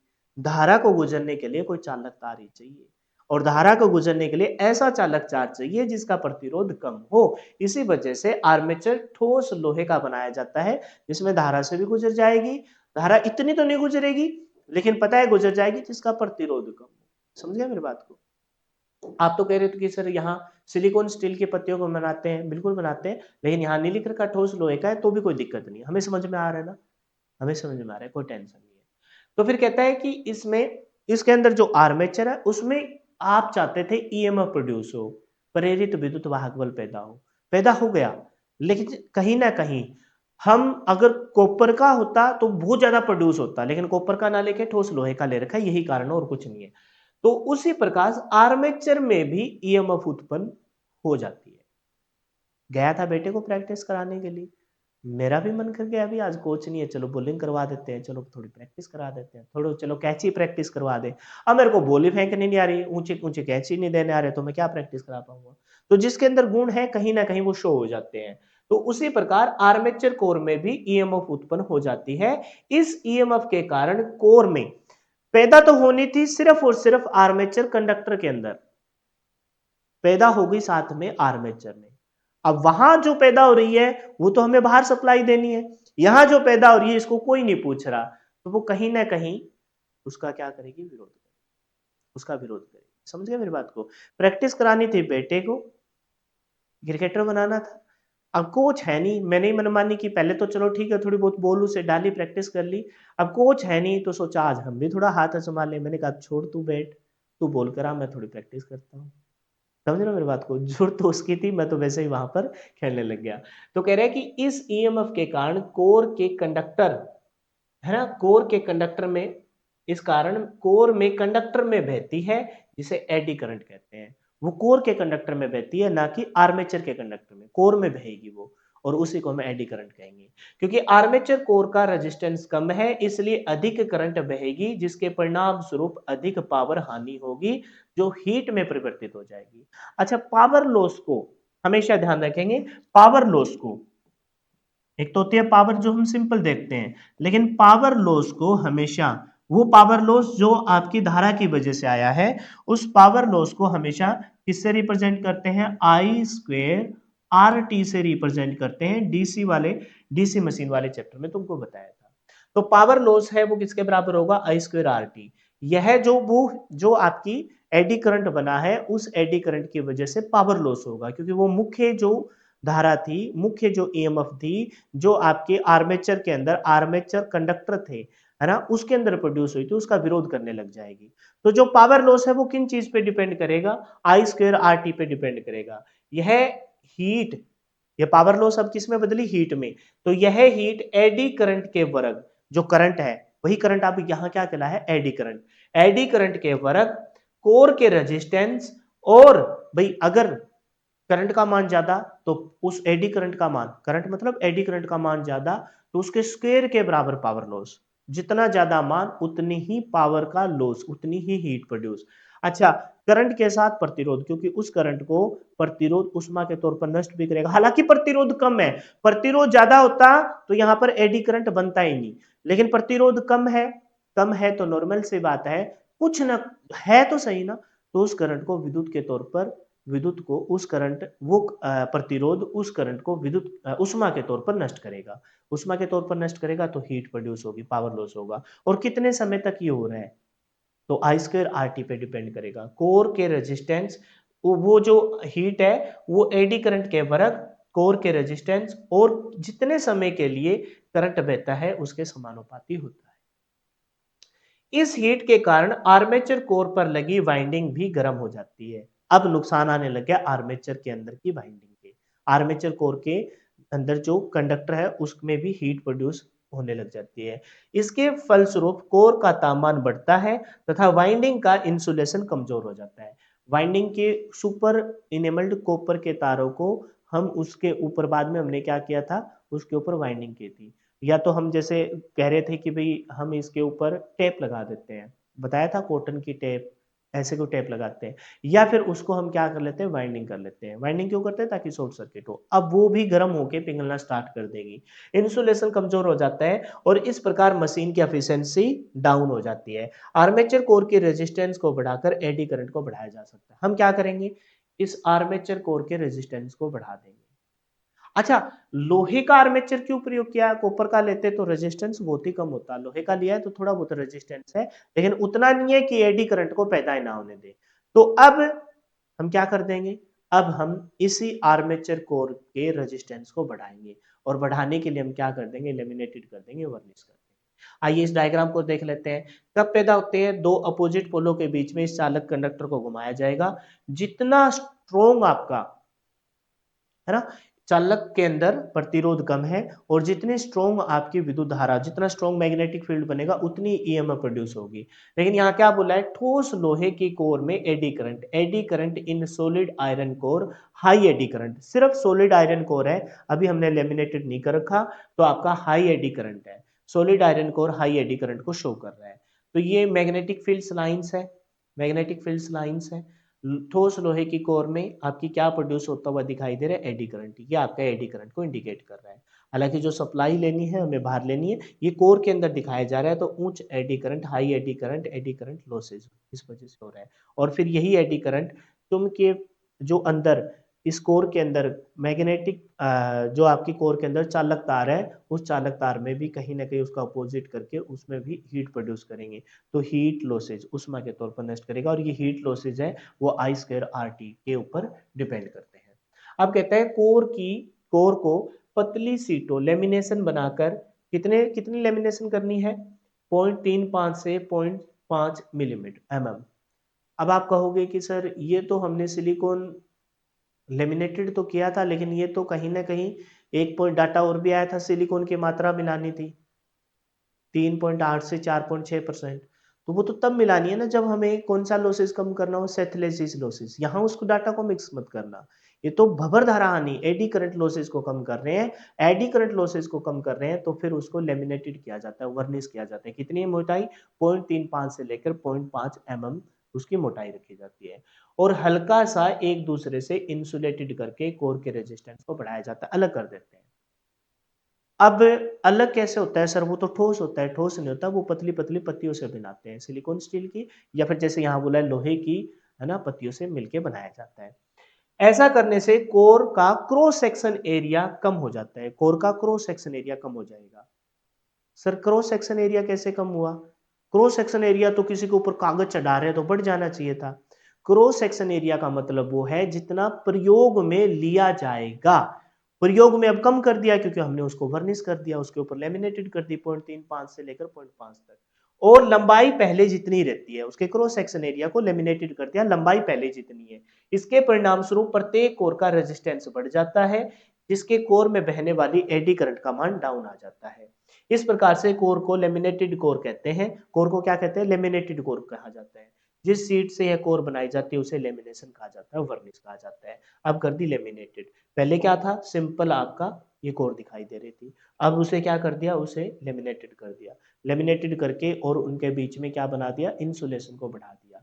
लेमिनेटेड करके हमने एक चीज और देखी है कि उसके कोर के रेजिस्टेंस को बढ़ाने के बाद यहाँ पर जो बहुत स्ट्रॉन्ग एडी करंट बन रहा था, स्ट्रॉन्ग बन रहा था, ये बहुत बड़ा बड़ा चित्र दिखाने का मतलब क्या? स्ट्रॉन्ग है। और अब ये एडी करंट बिल्कुल तो खत्म नहीं होगा, लेकिन ये एडी करंट बहुत ही कम हुआ। इतना कम हुआ कि इसने हीट प्रोड्यूस होने नहीं दी। हल्की फुल्की फिर भी होती है, नहीं होती तो फिर हम कूलिंग फैन लगाते ही क्यों? लेकिन कम कर दिया, इतना कम नहीं कर पाए कि पूर्णतः 100% ही कम कर दे, थोड़ी बहुत होती है। इस वजह से एडी करंट का मान बहुत ही कम दिखाया गया है। और यहाँ पर हीट प्रोड्यूस है वो आपकी स्मॉल एडी करंट, लघु एडी करंट और ग्रेंटली हीट रिपल, बहुत ही कम मात्रा में आपकी हीट प्रोड्यूस होगी। उसी हीट को बाहर फिर कूलिंग फैन के द्वारा बाहर से, एग्जिस्ट फैन मान लो या कूलिंग फैन जो फैन है उसके द्वारा बाहर फेंक दिया जाएगा।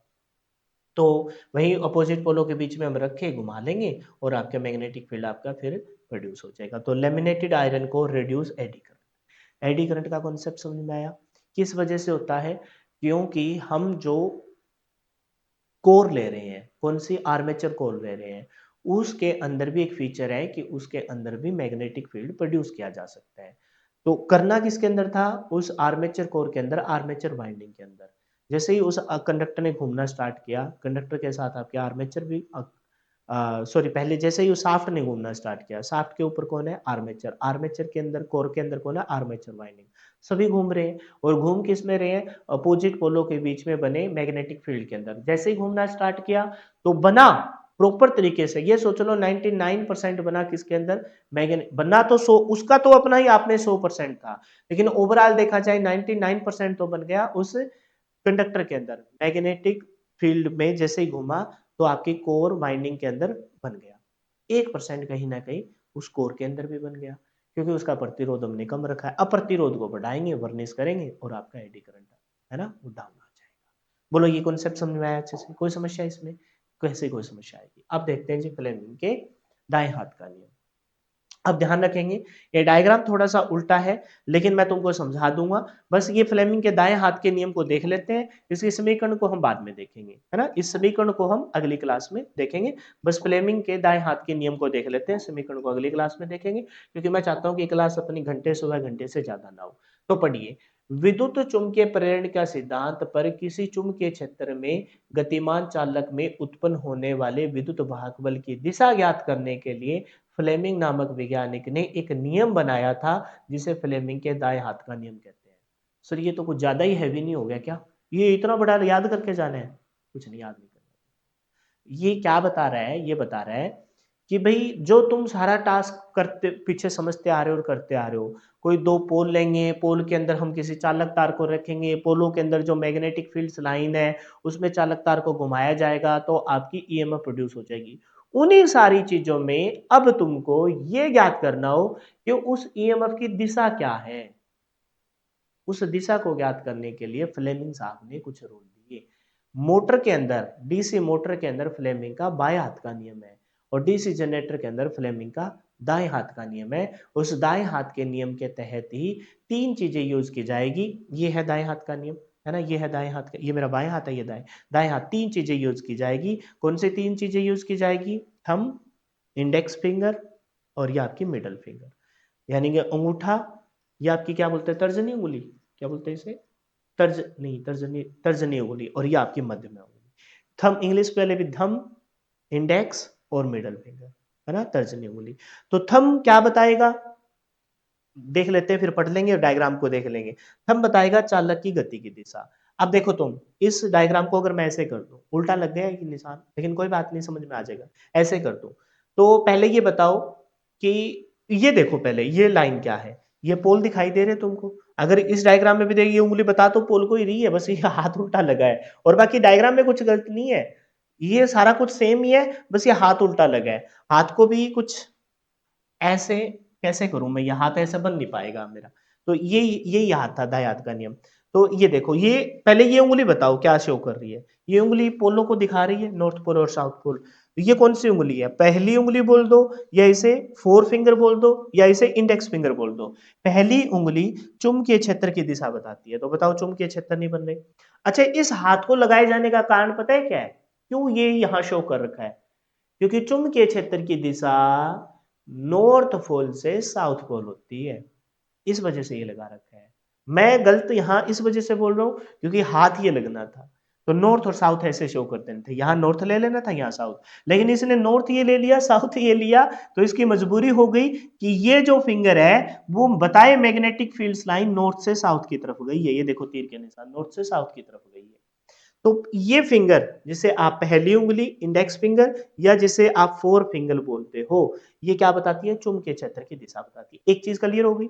अच्छा, दूसरी बात, ये थंब क्या बताता है, बीच में कौन आता है, मैग्नेटिक अपोजिट पोलों के बीच में आपके चालक तार को रख के घुमाया जाता है, तो ये क्या बताता है, ये बताता है आपका चालक तार, चालक तार और उस चालक तार की घूर्णन की दिशा। तो ये थंब चालक की गति की दिशा, चालक तार उस चालक तार की घूर्णन की दिशा, क्लॉकवाइज होता है, एंटी क्लॉकवाइज होता है, क्लॉकवाइज घुमाते हैं या एंटी क्लॉकवाइज, उसकी चालक तार। ये क्या बताती है, मैग्नेटिक फील्ड्स लाइन की दिशा। जैसे यहाँ इस डायग्राम में देख लो, अब हाथ दुखने लग गया मेरा, तो ये दो बताता है, ये इंडेक्स फिंगर क्या बता रही है, इंडेक्स फिंगर बता रही है चुंबकीय क्षेत्र की दिशा, ये अंगूठा क्या बता रहा है कि बीच में चालक तार है और उसकी घूर्णन की दिशा, उसके घूर्णन की दिशा, कुंडली के घूर्णन की दिशा। अब दो चीज तो हमारे पास ऑलरेडी होती है कि नहीं होती, क्या होता है, पोल्स की पोल फिक्स होते हैं नॉर्थ से साउथ, और बीच में चालक भी होता है, और उसकी घूमने की दिशा भी पता है हमें, जैसे उसे यांत्रिक प्राइम मूवर के द्वारा उस शाफ्ट को घुमाया जाएगा तो उसके घूमने की दिशा भी पता है, ये दो चीज तो फिक्स है। किस चीज को ज्ञात करेंगे, यहाँ पर प्रोड्यूस हुई ईएमएफ को ज्ञात करेंगे। तो इसी वजह से ये उंगली जिसे मिडिल फिंगर कहते हो, जिसे आप तर्जनी या मध्यमा उंगली कहते हो, ये अब क्या बताएगी, ये बताएगी प्रेरित ईएमएफ की दिशा, यानी कि प्रेरित विद्युत वाहक बल की दिशा को बताएगी। तो इसी वजह से डीसी जनरेटर के अंदर फ्लेमिंग के दाएं हाथ का नियम यूज किया जाता है। तुम्हारे लिए काम का पता है क्या है, तुमसे पूछा जाएगा डीसी मोटर के अंदर फ्लेमिंग का कौन से नियम का प्रयोग किया जाता है, फ्लेमिंग के दाएं हाथ का नियम, फ्लेमिंग के बाएं हाथ का नियम, दोनों ही नहीं। तो डीसी मोटर बोला, डीसी जनरेटर के अंदर फ्लेमिंग के कौन से नियम का प्रयोग किया जाता है, फ्लेमिंग के बाएं हाथ का नियम, दाएं हाथ का नियम, दोनों या दोनों ही नहीं, कौन सा नियम। अब तुमको एक तरीका मैं बताता हूँ, तुम कभी नहीं भूलोगे। अब हमने अपने सिलेबस में, मेरे अकॉर्डिंग बता रहा हूँ, और टीचरों ने कैसे पढ़ाया है, पहले किसको पढ़ाया, मेरे उसे कोई मतलब नहीं है, मेरे वाले स्टूडेंट का गलत नहीं होगा ये क्वेश्चन। आप बताओ तुम लोगों ने पहले क्या पढ़ा, डीसी जनरेटर या डीसी मोटर, फिर मोटर तो पढ़ा ही नहीं, डीसी जनरेटर चल रहा है, तो डीसी जनरेटर पहले पढ़ा, ठीक है। डीसी जनरेटर पहले आया, डीसी मोटर बाद में आएगी। डीसी जनरेटर को हमने पहले स्टार्ट किया। पहले हम किस हाथ को प्रेफरेंस देते हैं, दाएं को या बाएं को, सर राइट को ही देते हैं, हालांकि मैं तो लेफ्टी हूं, लेकिन प्रेफरेंस हमेशा हम कहते हैं ना कि अच्छे काम किससे करने चाहिए, दाएं से या बाएं से। अब तुमको यहाँ कैमरे में उल्टा दिख रहा होगा, लेकिन ये मेरा राइट हैंड है, ये मेरा लेफ्ट हैंड है, इसे मैं लिखता हूँ हमेशा दाएं हाथ से। तो पहले हम पढ़ किसको रहे हैं, डीसी जनरेटर को, और फ्लेमिंग के किस हाथ पे आएगा, दाएं हाथ पे आएगा। पहले कौन सा और पहले हाथ कौन सा उठाते हैं। एक दूसरा तरीका, डीसी मोटर डीसी जनरेटर में, डीसी जनरेटर जी फॉर जी पहले आता है, जी पहले आता है, और मोटर में का एम बाद में आता है अल्फाबेटिकली। तो जनरेटर पहले आता है तो दाएं हाथ का नियम, समझ गए, और एम बाद में आता है, दाएं के बाद ही हम बायां चलते हैं, बायां मतलब लेफ्ट हाथ को बाद में प्रेफरेंस दी जाती है। तो डी फ्लेमिंग का दाएं हाथ का नियम डीसी जनरेटर के लिए प्रयोग किया जाता है। अब पता लग गया, पूछ लिया जाए कि फ्लेमिंग के दाएं हाथ का नियम किस चीज की दिशा ज्ञात करने के लिए किया जाता है, तो तुम ध्यान रखना कि फ्लेमिंग का दाएं हाथ का नियम डीसी जनरेटर में प्रयोग होता है, और डीसी जनरेटर में क्या क्या चीजें हमें पता है, पोलों की दिशा पता है, पोल की पोलों का पता है और पोल से बनी हुई मैग्नेटिक फील्ड लाइन की दिशा पता है। और जब हम दाएं हाथ के नियम को ऐसे सेट करेंगे, या इस डायग्राम की छवि को भी याद रखना, यानी कि इस डायग्राम में हमने देखा कि भाई ये वाली इंडेक्स फिंगर पोल की दिशा, ये तो हमें पता ही है। बीच में जो अंगूठा है ये भी पता है कि ये तो चालक तार और चालक तार के घूमने की दिशा, यानी बीच में जो आपका आर्मेचर घूमेगा ये भी पता है कि कैसे घूम रहा है शाफ्ट के द्वारा। ये देख लो कैसे घूम रहा है, किस साइड हम घुमा रहे हैं। बच गया कौन? बच गई ईएमएफ। ये किस साइड जाएगी? ये किस साइड जाएगी? तो फ्लेमिंग के दाएं हाथ के नियम के द्वारा हम किसकी दिशा? प्रेरित विद्युत वाहक बल की दिशा ज्ञात करते हैं। अब इसको पढ़ लेते हैं, डायग्राम भी अच्छे से एक्सप्लेन कर दिया, पढ़ लेते हैं। विद्युत चुम्बकीय प्रेरण, फेराडे के विद्युत चुम्बकीय प्रेरण, जो डीसी मशीन और मेनली डीसी जनरेटर जो हम पढ़ रहे हैं उसको ही बेस बनाता है। विद्युत फेराडे के विद्युत चुम्बकीय प्रेरण बोलो या सीधा बोल दिया, विद्युत चुम्बकीय प्रेरण के सिद्धांत पर किसी चुंबकीय क्षेत्र में गतिमान चालक में उत्पन्न होने वाली विद्युत वाहक बल की दिशा, उत्पन्न होने वाले विद्युत वाहक बल की दिशा ज्ञात करने के लिए, पता लग गया किसके लिए प्रयोग करते हैं? उत्पन्न हुए विद्युत वाहक बल की दिशा, उत्पन्न हुए विद्युत वाहक बल की दिशा ज्ञात करने के लिए, दिशा ज्ञात करने के लिए फ्लेमिंग नामक वैज्ञानिक ने एक नियम बनाया था, जिसे फ्लेमिंग के दाएं हाथ का नियम कहते हैं। इस नियम के अनुसार यदि दाएं हाथ की प्रथम दो उंगली तथा अंगूठे को परस्पर समकोण 90 डिग्री पर रखे जाते हैं। कितने डिग्री पर? 90। यहां से ये 90 है ना, फिर ये और ये 90 ऐसे किए जाते हैं। देखो ऐसे, देखो ऐसे देखने से पता नहीं लगता, ऐसे देखोगे तो ये लाइन और ये लाइन ऐसे दिखनी चाहिए, लेकिन ऐसे कर दो तो तुमको दिखेगा। अब ये लाइन और ये लाइन देखो, और इनके बीच में भी ये अंगूठा यहां तक लो और ये इनके बीच में भी 90 डिग्री का परस्पर समकोण रखे जाते हैं। अंगूठा चालक की गति की दिशा पता ही है। तुम इंडेक्स फिंगर से देखना, तुम इंडेक्स फिंगर से स्टार्ट करना तो कि समझ में आ जाए। पहले पोल को ही बनाया था हमने, पार्ट को पढ़ा तो पहले योग, योग के बाद पोल को इंट्रोड्यूस किया। तो पोल क्या अंगूठा क्या बता, इंडेक्स फिंगर पहली उंगली क्या बताती है? चुंबकीय क्षेत्र की दिशा। अंगूठा क्या बताता है? चालक की गति। और ज्ञात क्या करते हैं? मध्यमा उंगली प्रेरित विद्युत वाहक बल की दिशा, और ये हमें ज्ञात करनी होती है, ये हमें क्या करनी होती है? ज्ञात करते हैं।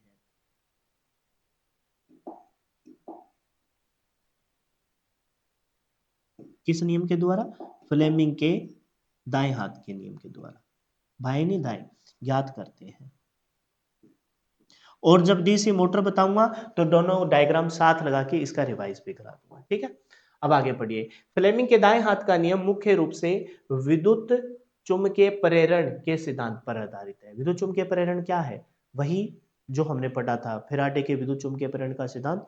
किसी भी अपोजिट पोलों के बीच में किसी चालक तार को घुमाया जाए तो वहां पर वो चालक तार आपकी मैग्नेटिक फील्ड लाइन को काटेगा, तो आपका एक ईएमएफ पैदा हो जाएगी।